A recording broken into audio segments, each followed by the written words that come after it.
Alright everyone, welcome back again to another go at Tsukihime. Let's continue.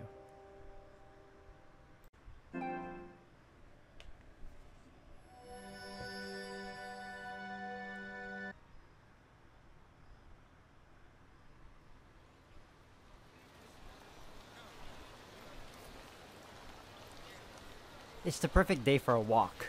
Not a single blemish marks the cloudless sky. Glittering sunlight graces the world from beyond the mountains on the horizon. The purest definition of an azure sky. I stopped to rest on my usual bench near the plaza. On the bench behind me sits a stranger, quietly reading a book. I nearly mistook him for part of the scenery, so natural was his presence. Clad in a priest's robes, he looks as if he might have been sitting there flicking through those pages for centuries on end. こんにちは。いい天気ですね。 Having been brought together under such a brilliant sky, it's only common courtesy that I greet him. ええ、いい天気です。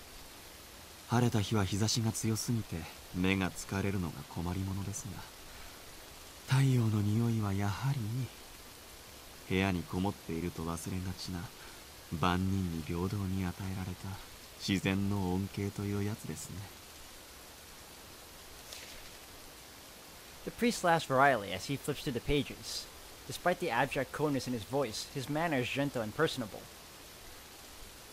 Strangely, no matter how intently I peer at him, I can't make out his face. I can't discern the man he was, nor the features he once had. It's like looking at a picture taken out of focus. じゃあ、これから例の城に。 On a whim, I decide to strike up a conversation. The priest nods, looking somewhat bashful. どうして転生なんかを。一個体として生き続けた方が簡単だし、何より人に迷惑をかけないでしょうに。それでは限界にたどり着くからですよ。人間の知覚、全能への道には果てがない。どれほどの超越者になろうと、上には上がいる。私は完全なものを理解しようと考えた。永遠なるものの背中に手をかけようと試みた。であれば己に支払えるものは全て支払うべきでしょう。一を捨て十を得る。初期衝動を巻にし、自分自身を灰にしても私だった者が目指した人間の意味を証明すると決めたのです。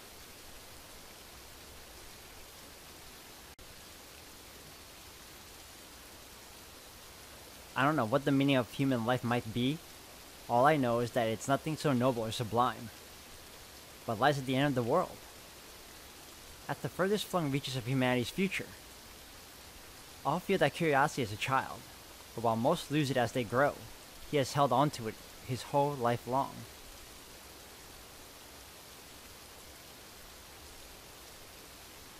The wind must have picked up. Clouds gather overhead, dimming the sunlight that bathed the plaza. I still can't make out the priest's face, let alone the expression he is wearing. 天気が崩れてきましたね。俺は帰りますけど、あなたは。私に帰り道はありません。片道切符というやつです。それもここで終点のようですが。 I hear no sadness in his voice. He sounds neither fulfilled nor disappointed. The sun starts to sink below the horizon. Soon, it will be twilight. I stand up and set off home. I don't feel like looking back, nor do I need to. ですが一つ、言葉を残しましょう。夜に虹がかかることはない。 確かにその通りです。本来それはありえないことですからね。ですがありえないこととはまだ誰も成し遂げていないということでもある。もし君が未踏の航路に旅立つのなら忘れないことです。この世界に起こり得ないことはありません。あなたの人生において己の全てを支払う好機に出会えるのなら、どんな闇の中であろうと虹をかけるくらいはできるでしょ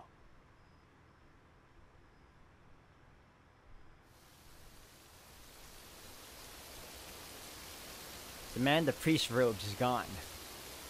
All that remains on the bench is a weathered old book. With a flutter, the pages scattered to the wind. They disappear without a trace, lost at the end of this world.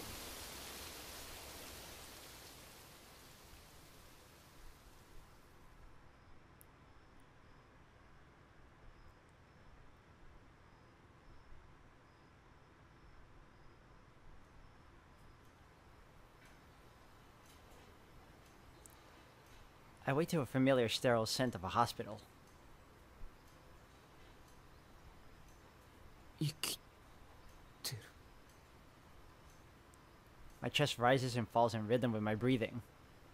A soothing breeze blows in through the open window. Yellow curtains sway gently in the wind. Outside, the sky is a stunning shade of bright blue. The warmth in the air feels like early spring.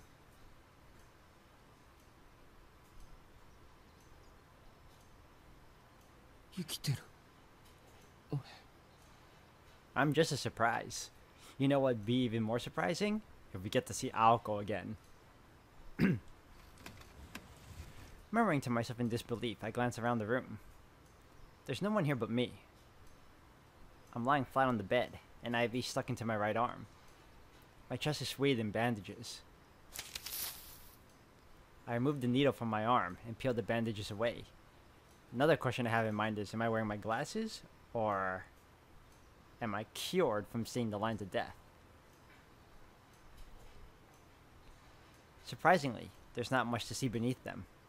No scar, not even any blood, just unblemished skin. I cock my head in confusion. If this is it, what were the bandages for?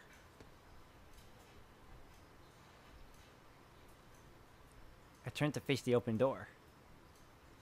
A child I don't recognize stares at me from the hospital's empty hallway. Before I can call out to him, he turns and walks away. Wait, is that young Shiki? If that's young Shiki, then who the hell? I'm a little confused now. What on earth was that about?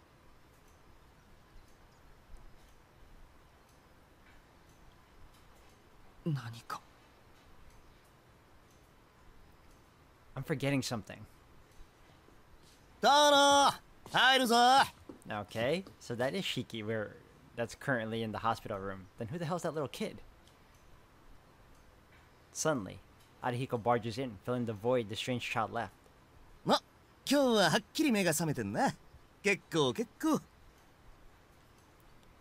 Grinning brightly, he makes his way to my side. アリヒコ、お前何してるんだ。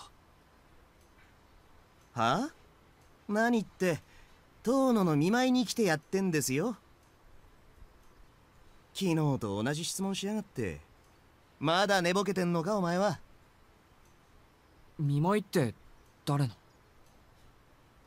の？な、そりゃ1ヶ月も面会謝絶になってりゃいろいろだるいだろうが、昨日と同じことばっかり聞くなよな。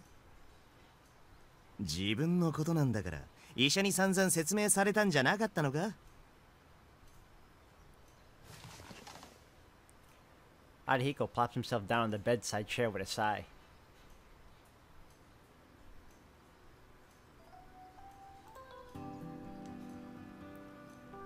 Now that he mentions it, I do vaguely recall that. I think I remembered the doctor warning me yesterday. Congratulations on your recovery. However, your body is still rather stiff, so you need to take it easy for a while. Only fragments of the interaction remain in my memory, probably because of the anesthesia. おーい、いい加減起き上がれ。寝ぼけるのもここまでですよ。お前さん、ここんとこずっと入院してたんだっつーの。ああ、まあそれはなんとなくわかるけど。can't remember what put me in here. Wasn't I just...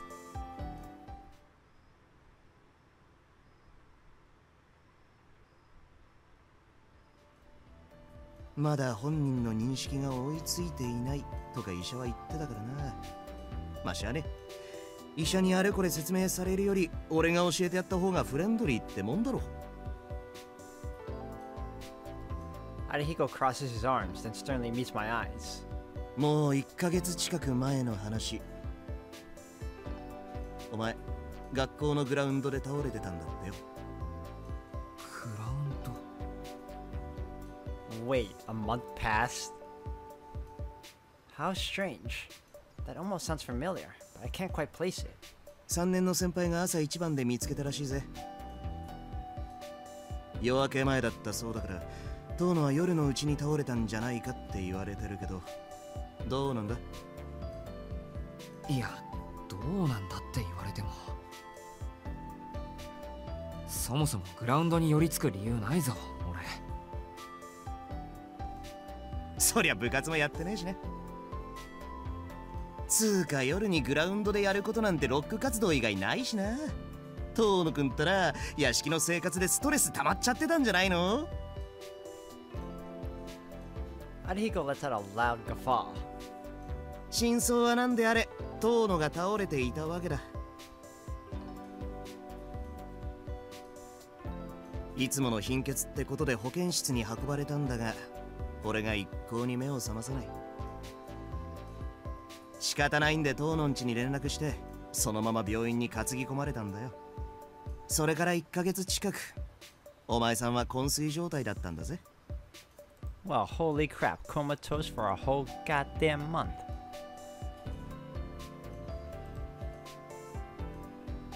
1ヶ月も昏睡状態って、それって普通。いや、医者の方もサジを投げてたらしい。昏睡が1週間も続けば立派な植物人間だからな。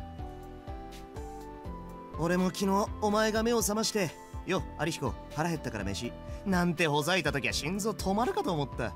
心筋梗塞のバトンタッチかっつうの。 His laughter sounds both playful and deadly serious. ま、遠野はいつくたばってもおかしくないやつだったからな。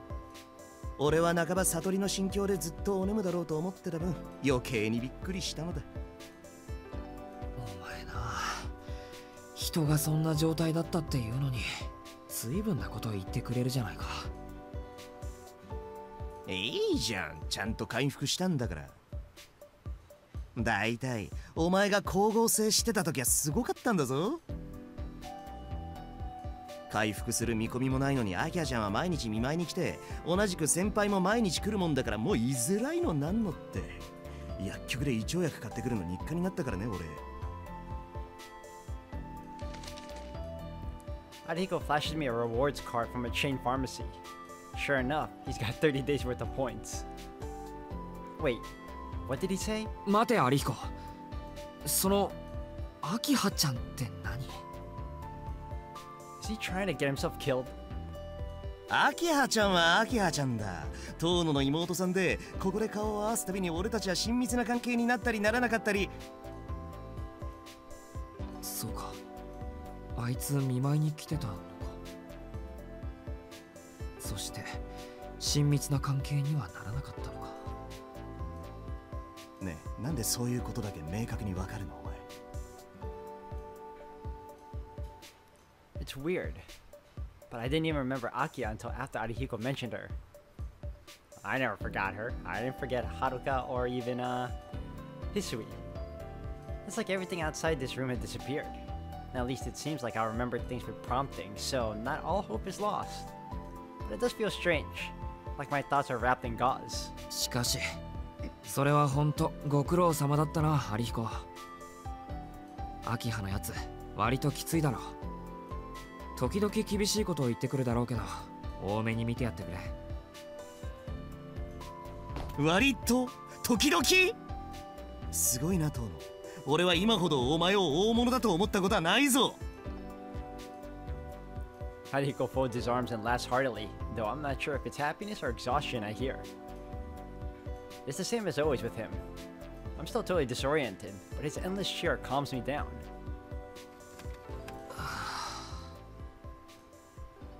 I let out a deep breath as I sink into the bed sheets. おっと、そろそろ診察の時間か。Wait, already? Oh, so short-lived. それじゃまたね。先輩も連れてこようとしたんだけど、学校で会うからいいって来なかったんだよ。Oh, she's optimistic. 先輩。今まで毎日来てたんだぜ。なのにお前と来たら、昨日来てすぐ先輩に抱きついちまってさ。先輩、もう病院には行きませんってへそ曲げちまったんだよ。先輩怒ってたからな。言い訳ぐらい考えとけよ。With those parting words, Arihiko leaves the room. 先輩。 There's something there that I'm forgetting. I only know one person that could be. I know her name, her face, who she is. And yet, it feels like I shouldn't think too deeply about her. My thoughts are clouded. Probably because I was out commission for a month, or because it's still a struggle just to move. But I can't help but feel that there's something I'm missing. Something I shouldn't know. Something I shouldn't remember, even if by chance. Something deeply and terribly sad lurking just beneath the surface.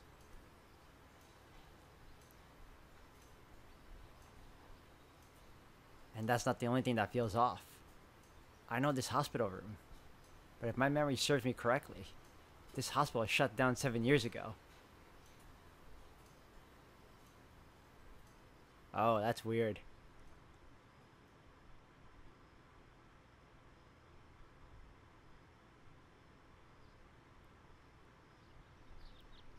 I returned to the mansion the next day. Though it's technically a homecoming, it feels like my first time arriving. Must be because I was asleep for so long.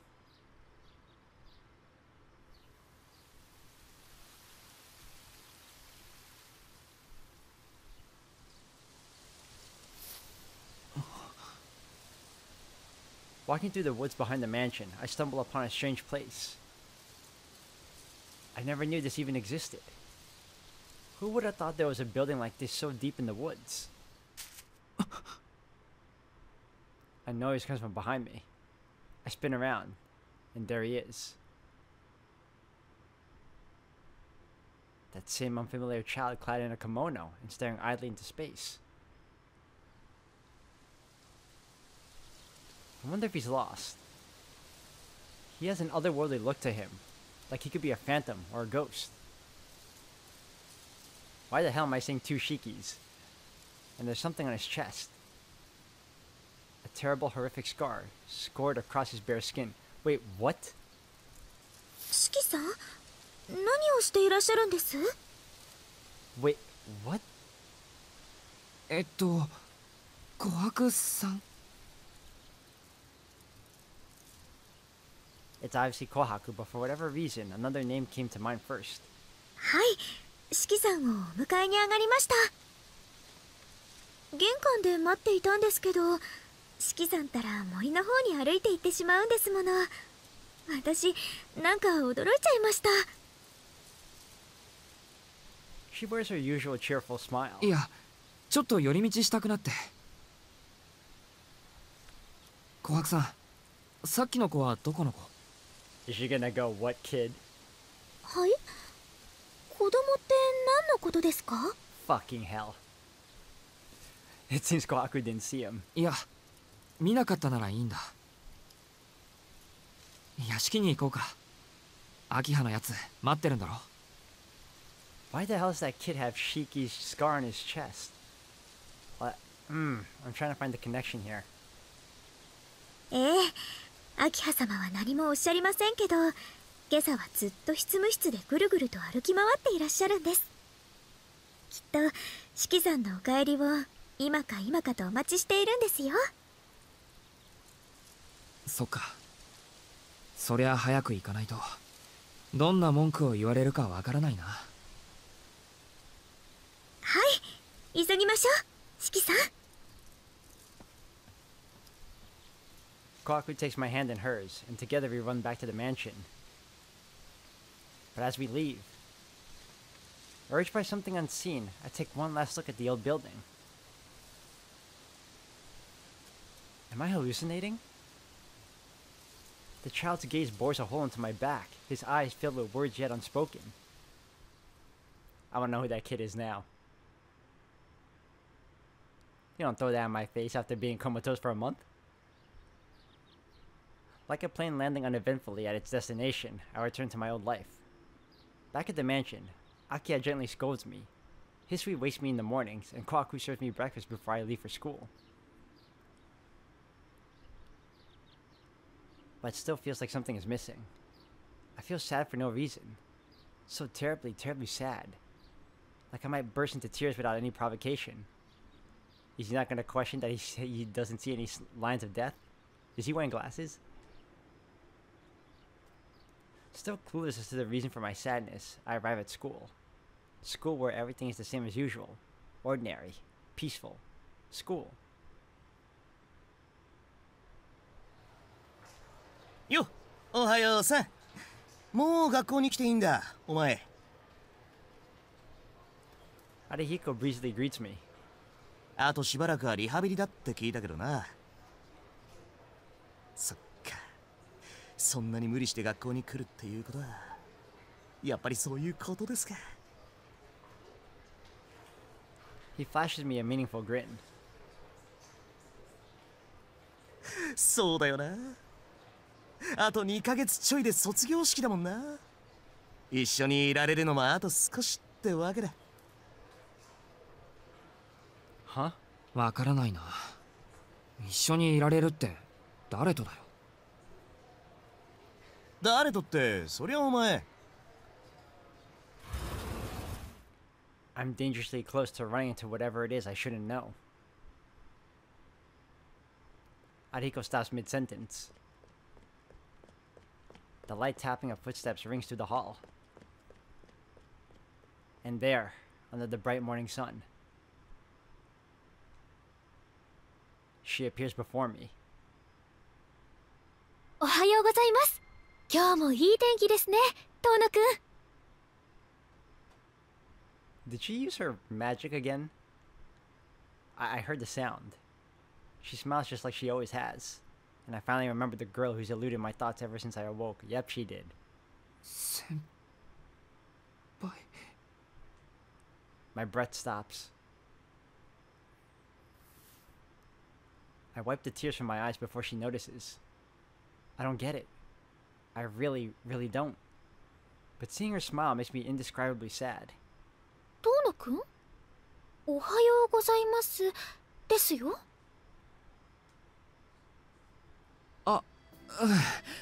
おはよう先輩。 I return her greeting with an awkward wave. Ciel cocks her head, seeming unconvinced. もうせっかく退院できたのに元気がないです。私元通りになった遠野くんに会えると聞いて楽しみにしてたのに。楽しみにしてた。 Why can't I remember? I'm not sure exactly what, but I shared something very important with this girl. All I remember is that she's my upperclassman, that she got along with me and Arihiko, and that the three of us would often hang during lunch. That's it. Wow, you really forgot the important parts, huh? I can't remember anything else. There's a carefully cut hole in my memories, like my mind excised something for being too sad and too painful. もう遠野くんったら約束を忘れたんですか？ Did this girl erase his memories? She stares at me disappointedly. Promise. A promise. An important promise. ほら、今度3人で遊びに行こうって言ってくれたじゃないですか。遠野くんはその前日に倒れて病院に運ばれちゃいましたけど。As trivial as it sounds to me, she really doesn't look like she was looking forward to it. So I cease to care about anything else. そうだね。そういえばそうだった。はい、今度は忘れないでくださいね、遠野くん。いや、今度こそ忘れていいぞ殿。その時こそ俺は決めにかかるからな。 His words sound so familiar. ダメです。こんな機会はめったにないんですから、今回だけは3人で行かないと。Ciel's voice takes an uncharacteristically angry edge. そんなことないですって。俺たちまだ学生なんだから、遊びに行く機会なんていくらでもあるじゃないですか。ええ、確かに遠野くんや乾くんはお暇でしょうけど、私は春から忙しいんです。進学先がちょっと遠いですから、そう簡単にこっちには戻ってこれません。まあ、そっか。先輩って確か。Ariko swallows his words. I don't understand what they're talking about. はい、卒業したら海外に留学するんです。Well, that's not surprising. I kind of saw that coming. 一人前のケーキ職人になるのが夢でしたから。Even he's like, no. There she goes again, dropping a bombshell like it's nothing. The news comes as such a shock that it feels like the whole world is fading away. ちょっと待って先輩、留学するってこの町に残ってくれるんじゃなかったんですか？ええ、残りますよ。私の家はこの町にあるんですから、あちらに永住することなんてないです。お父さんをいつまでも一人にしておけないですし。ただお弟子に取ってくれる職人さんは厳しい方ですから、少なくとも3年は帰ってこれないでしょうけど。What? けど子供の頃から憧れていたことですから。So she'll come back in 3 years. Wow. 私が住み込みで働かせていただくお店はですね、王室御用達の職人さんのお店なんです。普通はお弟子を取ってくれないんですけど、筋はいいからすぐに来なさいなんて内定までいただいちゃいました。Ciel talks happily of the bright future ahead of her. A comforting what if I'd never heard of in my life. そう、それは良かったけど。 You know what I'm thinking is that during the time Shiki decided to kill himself so that he can actually strike at the heart of Roa, I'm thinking that he was able to annihilate the Roa aspect of himself, but because they were so closely merged together that Roa also inherited his memories, which is why I believe that when Roa was killed off after Shiki stuck the knife in himself, the memories of Ciel, or at least the important aspects of it, disappeared with him. That's what I'm thinking. Stop this. I want to say, please, but I hold back the plea from crawling up my throat. はい、ありがとうございます。3年は長いですけど、遠野くんなら待っていてくれますよね。But that still doesn't explain that little kid who happens to have the scar that I'm supposed to have. That's a problem. I want to know now. She flashes me a shy smile. 私がいないからって浮気しちゃ嫌ですよ。遠野くんは情にほだされやすいところがありますから、本当は連れて行きたいぐらいなんですけどね。A sweet sigh passes through her lips. けどそういうわけにもいきませんよね。遠野くんはまだ学生さんですし、何より明葉さんを言い伏せるなんて1年や2年じゃ絶対無理でしょ。 So there is a possibility I'm going to be going with her. ですから今回は遠野くんを信じて3年間だけ離れることにしたんです。 Never mind.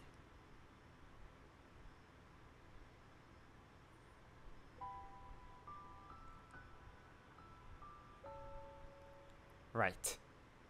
She trusts me. She trusts that I'll turn out alright without her.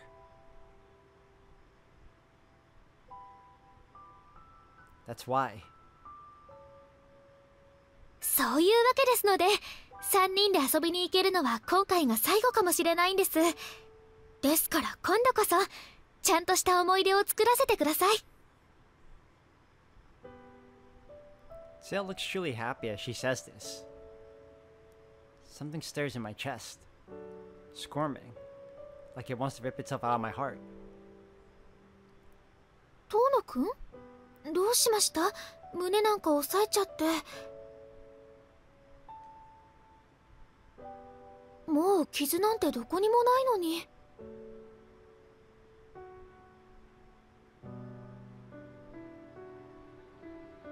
Okay, he's wearing his ですよ glasses. ね。傷跡なんてない方がいいに決まっている。 As unbearable as this sadness is, this is the happiness she wished for me.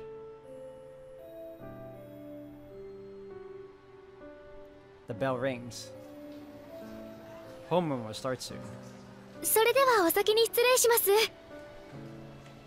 またお昼休みにお邪魔しに行きますね。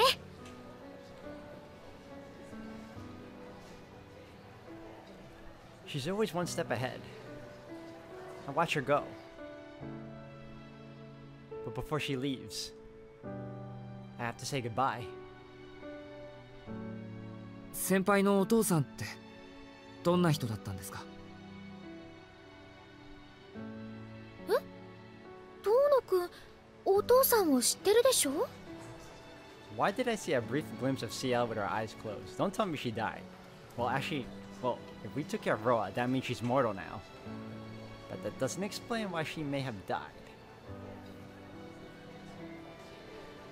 私の家は小さなパン屋さんをやっていて、前に買いに来てくれたじゃないですか。お父さん、遠野くんのことを愉快な青年だって気に入ってくれましたし。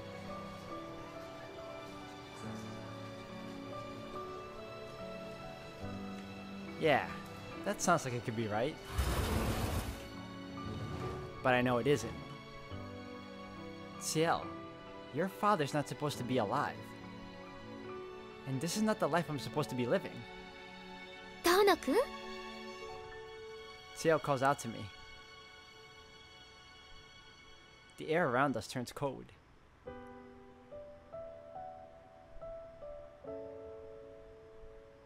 気づいちゃったんですか、遠野くん。Wait, whoa. Hold on. Am I still dying? And she's implanting in me like happy memories before I go? Her question is tinged with sadness. ああ、気がついた。 Oh, what? I nod, my eyes blurred with tears. How nice it would have been to remain blind. We could have continued to spend our days like this, happy, unhurt, none the wiser. すごいですね。普通気がつかないものなんですよ、こういうのって。おかしなところとか辻褄が合わないところとか、そんな都合の悪いことはみんな無視しちゃうのに。そうだね。少しぐらいおかしくてもそれが幸せであるのなら無視すればよかった。そうですよ。そんなことにさえ嘘をつけないなんてほんと正直なんですから。 Ciel. Or rather, this woman with Ciel's face looks at me with genuine sadness in her eyes. My chest tightens with sorrow for the girl before me. But I know none of this is real.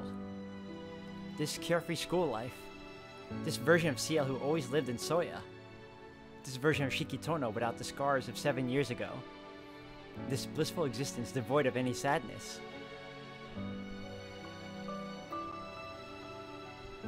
A life too good to be true. Sure enough, it's nothing but a dream.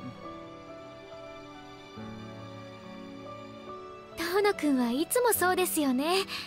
些細なことは見逃してくれるくせに、本当に見逃してほしいことだけは気がついてしまう。それが遠野くんのいいところなのかもしれません。 Okay, so little Shiki or little Tono, I think I get it now. He's the factual version of himself that he's supposed to remember. でも今回ぐらいは見逃してくれてもよかったのに。 She doesn't seem to bear a grudge. She couldn't. Not with a smile like that. もうちょっと見ていたかったけど、ここでおしまいですね。あ、消えるのはこちらだけなので心配はいりませんよ。事情とかそういうのを説明できなくてごめんなさい。だってそうすると遠野くんを泣かしてしまいそうなので。それは良くないと茶道室で怒られちゃいましたからね。どうぞ安心して目を覚ましてください。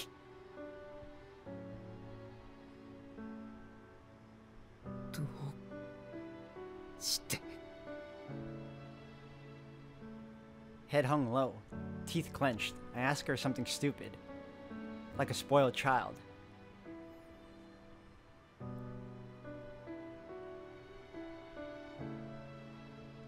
She just looks at me with those gentle, patient eyes. あなたはロアと共に死にました。 Aha! Okay, that confirms that. そのおかげで彼女は人間に戻れました。 Okay, I'm right on that too. そう、人間らしく自分の意志で自分の欲しいもののために生きていく自由を得たのです。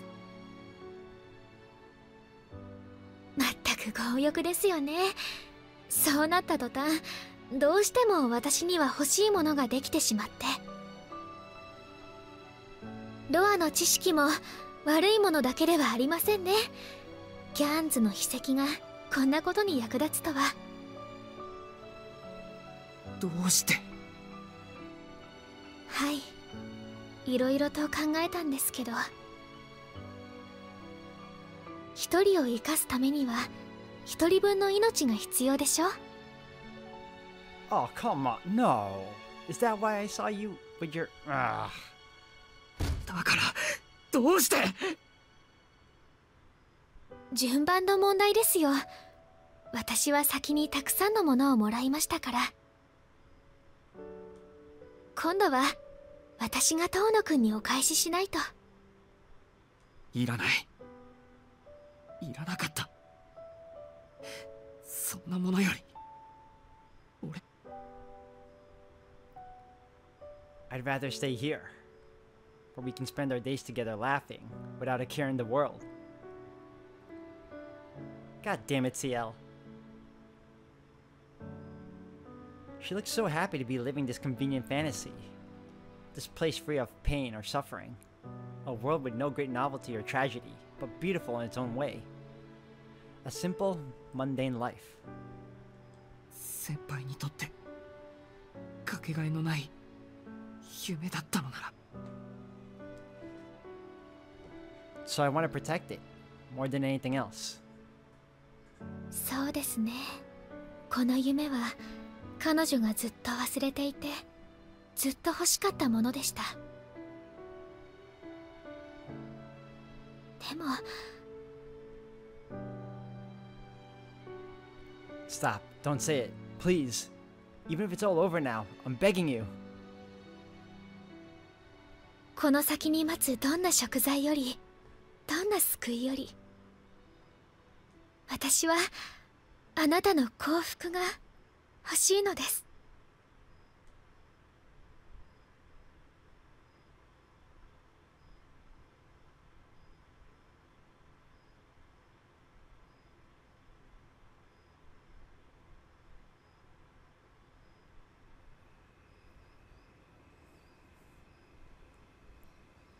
I'm back at the school, huh?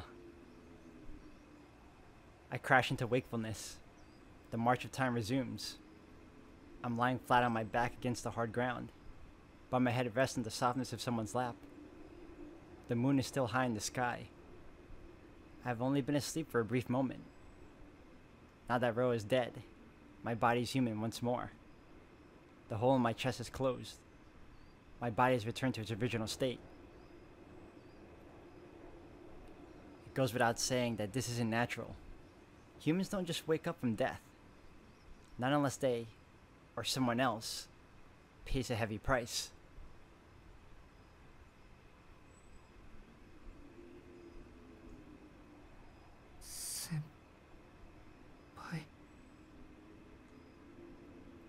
quietly call out to her, to the girl bent over me so tenderly.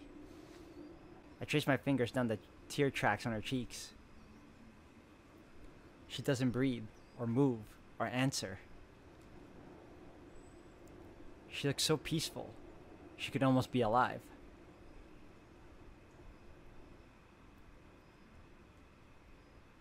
I don't know how this happened. I don't know how she did it. But I understand what it means. A boy died. A girl gave her life in his place. One life saved, one life lost. Something gained, something sacrificed.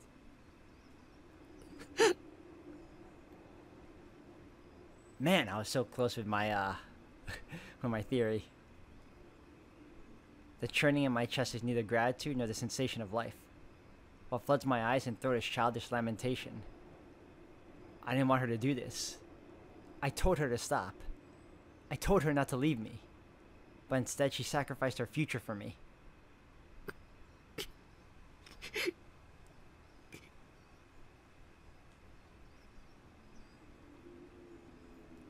I don't have the faith in myself that you seem to.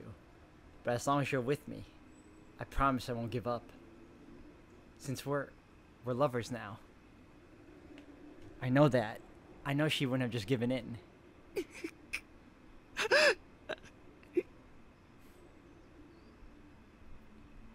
But let me just say one thing. I love you 10, no, 100 times more. She would have continued to search for a way to save me till the very end. I knew it all along. Just like I wished for her happiness. She wished only for mine.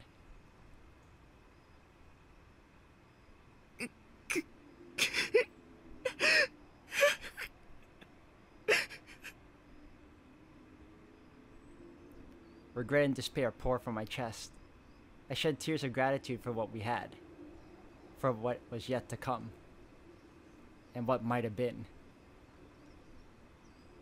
That would be my final memory of these events.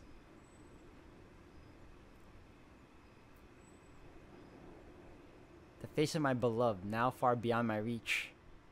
The moon sank, the stars faded, and still I stared at the heavens. Although I knew the night sky held no hope for rainbows.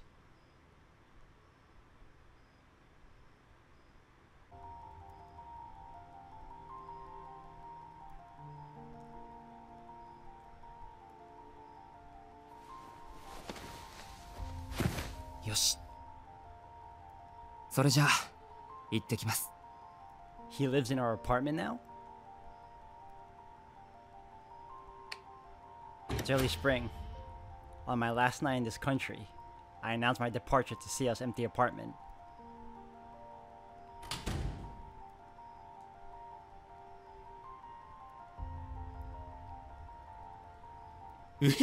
もう出てきたよこいつ。呼び鈴ぐらい待ってろっつーの。いろいろと決断早いんじゃないの？そんなに行き急いでどうすんのよ、ガキのくせに。Did he join the executors? Outside the apartment, I spot the familiar black luxury car and a pair of bodyguards. 5分前行動はいい習慣だ。安藤の発言は無視するように。準備はできているようだな。今更だが確認しよう。本当にいいのか？取りやめるのならまだ間に合うが。なんだよその気遣い。ほんと今更ですよカリウス君。こいつがおじけづく玉かっつーの。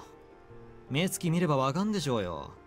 ここまで覚悟ガン決まりとか毎日どんな悪夢見てんだっつう話でしょ。The silver-haired man is Kaidius, and the one with Japanese features is Ando. Both are members of the Holy Church, though they insist they are not executors themselves, but simply devout believers. Ando's a detective for the Metropolitan Police, and it appears that Carius is a judge in Italy. I met them a year and a half ago, in the aftermath of that fateful night. They came knocking after I had taken Ciel from the school back to her apartment. Armed with a pistol and a police baton respectively, they informed me that they come to collect Ciel. The situation escalated quickly, but their boss settled things down, and we've had an amiable relationship ever since. I can tell by the broken table, yeah. その代行者の遺体は俺が預かる。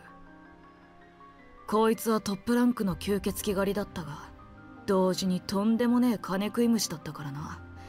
血の一滴、骨の一本まで教会のものにするに決まってんじゃねえか。That was nearly enough to make me tear off my glasses. 大体な、俺が引き取らなきゃ埋葬機関に送られる。あそこに送られたらそれこそ両辱地辱のオンパレードだ。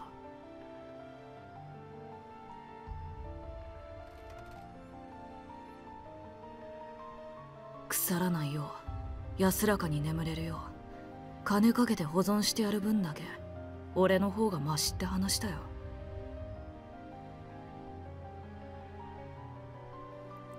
But behind his foul words, I could feel a certain respect for her.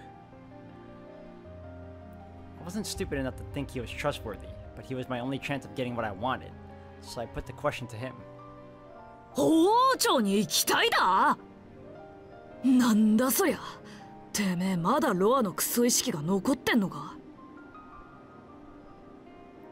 I had no particular attachment to the church. What I did have was a singular goal, and something told me that I needed to work with the church, or rather, with him, to accomplish it. はあ、なるほどね。確かにそりゃ坊ちゃんのご機嫌取るしかねえわ。通気鏡は数いれど非公認で天使の書庫を開けられるのはラウレンティス通気鏡ぐらいですし、死人を生き返らせたいとか、馬鹿げた話だけどいいんじゃない？若いうちはそういう夢見ても。I'm not surprised. I figured that would be his goal. でもさ、オタク、間違いなく人生棒に振るぜ。君は信徒ではない。我々の同志でもない。教会の深部に足を踏み入れる機会は何十年かけても訪れず、その機会に恵まれたとしても死者を蘇らす筆跡はない。Well, you're taking her body and you're preventing her from rotting, so I'm assuming you have other uses for her other than, letting her pass on. それを承知の上で我々の社会に組みするのか。捨てる必要のない、追われる必要もない豊かな故郷がありながら。そうですか。高校卒業後はイタリアに留学すると。何を言っても決心は変わらないようですね。では今日限り屋敷から出て行っていただきます。遠野家に貢献する意志のない者にいつまでも居座られても迷惑ですので。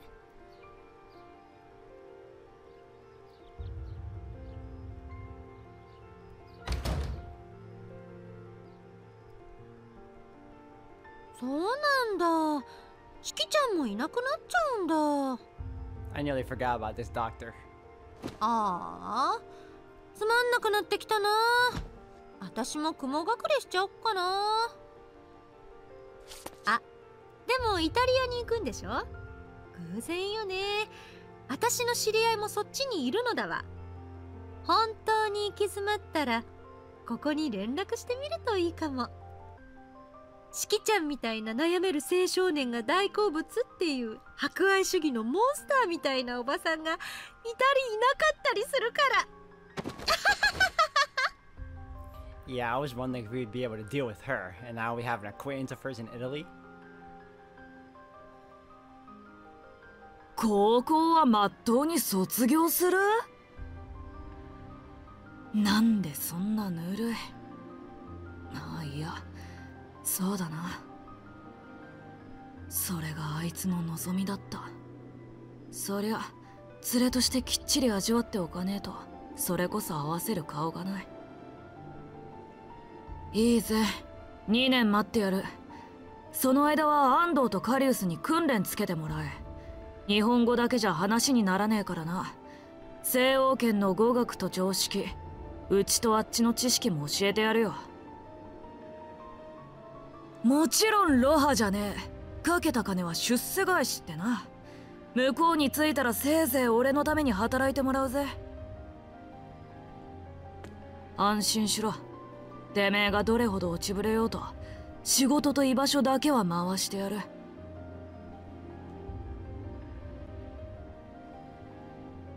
俺の見立てじゃてめえの体と心が持つのは10年だ。時間はねえぞ。それまでに目的の小指1本分くらいは叶えとけ。So his lifespan's even shorter. 俺とてめえがこうして会うのはここだけだ。本国に渡れば二度とは会わねえ。俺の弟を紹介することぐらいはあるかもだが。With that, Ciel's boss turned to leave Japan behind. ところで、昔あんたの兄貴が先輩に助けられたって話、本当なのか？ああ、そんな一銭にもならねえ嘘を言ってどうすんだよ、アホ。そうでもなけりゃあの女にもてめえにも目をかける理由がねえだろ。ラウレンティスの一族はな、恨みも忘れねえが恩はもっと忘れねえ。あのクソ兄貴が優先して協力しろなんていうぐらいだ。よっぽどすげえ貸しを作ったのさ、あの女は。だからさ、それ本当に兄貴の話？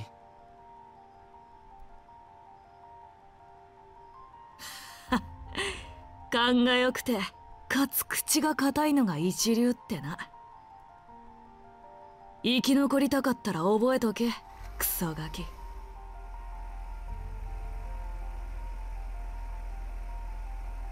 んじゃあ車回すぞ。荷物はトランクでよろしく。Ando turns the keys in the ignition. I put my luggage in the trunk as instructed. 四季、君との奇妙な縁もこれが最後になる。本来なら関与することではないが、よければ聞かせてほしい。君の行動原理は自己達成による希望か、それとも彼女を救えなかった贖罪か。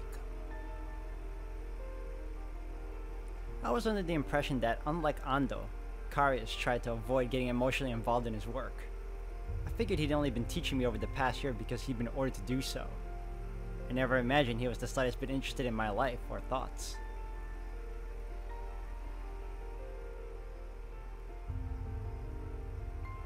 It seems my first impressions were incorrect. He is careful, serious, and earnest on all fronts. But we've also been working together for a year now. It was impossible not to develop a degree of kinship and care for one another. I feel dumb for not noticing it sooner. Even now, I'm still perpetually supported by others. 贖罪じゃないですよ。やけになってるわけでも死にたいわけでもありません。俺は一度すごい間違いをしてしまった。その間違いを正すことはできません。カリウスさんの言っていた通り、人間を生き返らすことはできない。それはもう絶対のことです。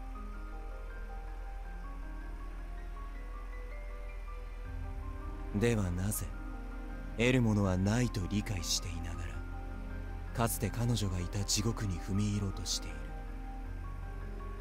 それは罪滅ぼしではないのか。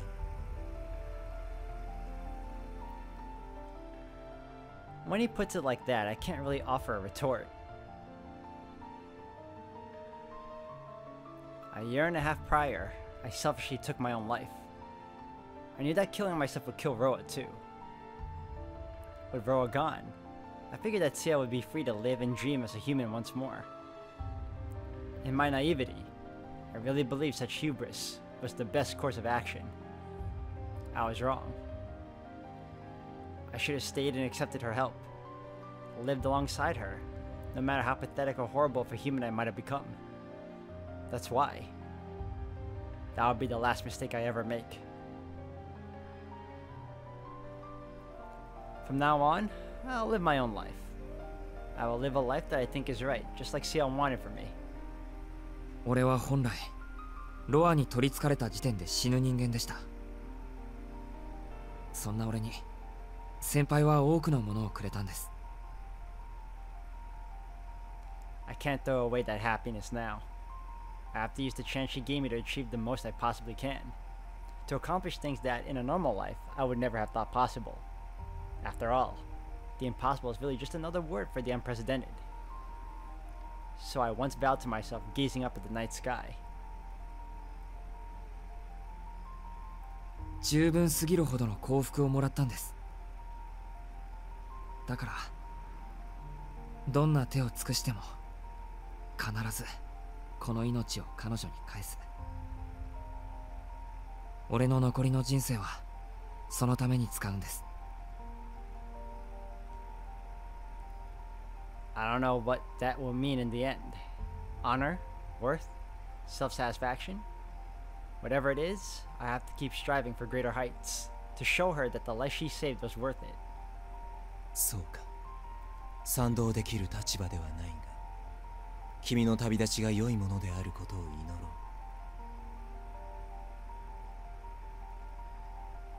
四季、君は我々が1年の時間を費やしても悔いることのない人間だっ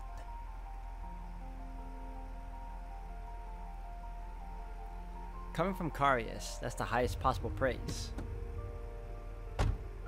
He opens the passenger side door and takes his seat at the front of the expensive sedan. I doubt I'll hear another word out of him on the way to the airport. おーい、早く後ろに乗ってくれませんかね。フライトまで2時間ないんですけど。 At Ando's urging, I open the car's rear door and take a seat. I can't help but grin wryly at the sheer comfort of the luxurious seat. No matter how crazy or grand my choice is, it's good to know my sensibilities haven't changed.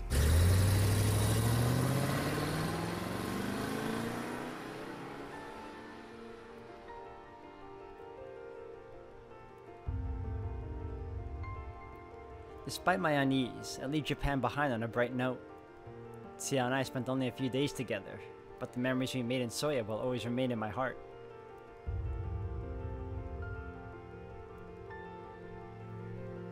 That's right.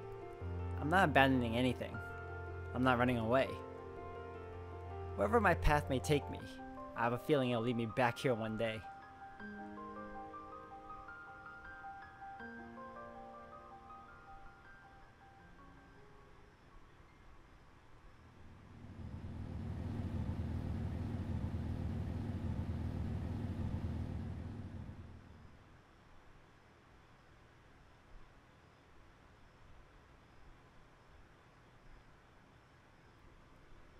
Okay, Ciel route normal end. Wow, okay, so... Oh my god, that was a lot to process. Honestly, guys, this was the most tragic route yet. I thought, similar to Arquade's, we'd end up with her at the very least, but that's not the case at all. In fact, Arquade's route was more of a fairy tale compared to hers. And again, the length of her storyline, her route was a lot longer. I was kind of hoping that it would even out, but it didn't. I thought we were gonna get another extra scene.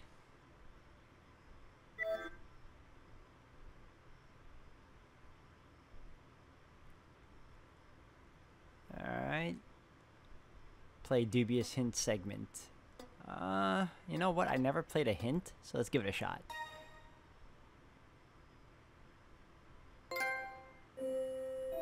My first Miss Ciel. Teach me, Miss Ciel.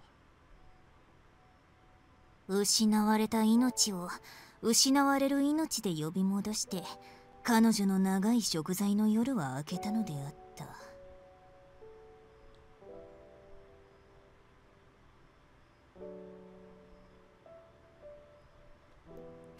I definitely remember that character. にゃんてね。シエルルートノーマルエンディングおつなり。 Thank you. 悲しいけど、教えてシエル先生はこれで最終回。It's my only episode of Teach Me Miss Ciel.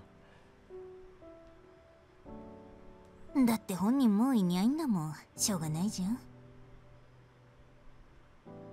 どんなに待っても夜に虹は出ないんだよ。ああ、いや、現実には稀に見えることもあるけど。太陽光は青色とか赤色とか、それぞれ波長の違う光を含んでいるんだけど、それをプリズムで通してみると屈折率の違いから分散して見えるわけ。虹が七色なのはそういうことにゃんだ。空気中の水滴がプリズム代わりになってるんだにゃ。この現象は日光だけでなく月光でも起きることがあってさ。これをムーンボウって言うんだ。天文台があるような場所ならワンチャンあるけど、シエルの故郷じゃやっぱり見えなかっただろうにゃ。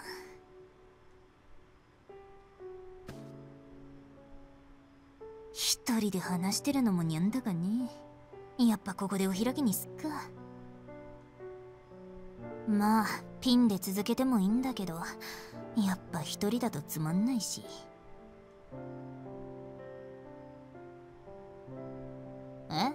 納得いかない？みんな幸せなハッピーエンドがいい？にゅにゅにゅにゅにゅにゃにゃにゃにゃにゃにゃ。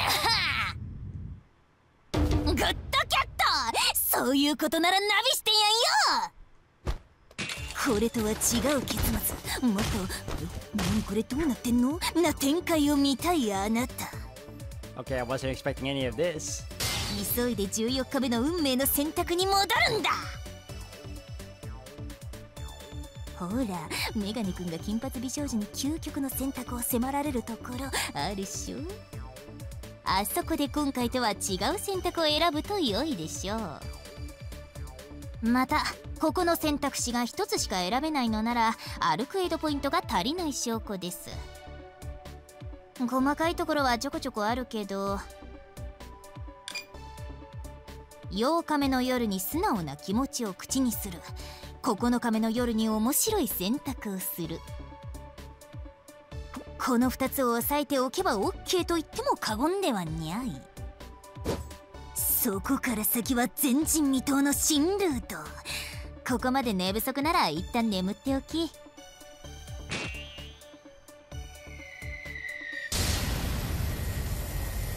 ではさらばだ、欲張りボーイ&ガール。運命を変えようとする以上とんでもない戦いが起こるのは必然だけど、なんとか生き延びてもう一度ユウと私とシエルでこのコーナーを回そうぜ。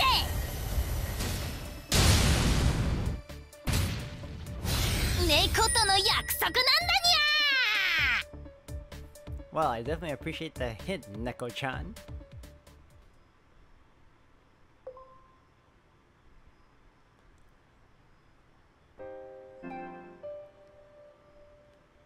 Alright, so based on that hint alone, I'm supposed to choose the other option that I couldn't choose earlier when Arcade pinned me down, which I was gonna do already anyway, because I heard that that was another ending. So technically we have 3 endings for this game, and I'm gonna check that out in the next video to come. But otherwise, guys, I want to thank you all again for joining me on this. This has been one hell of a fun ride.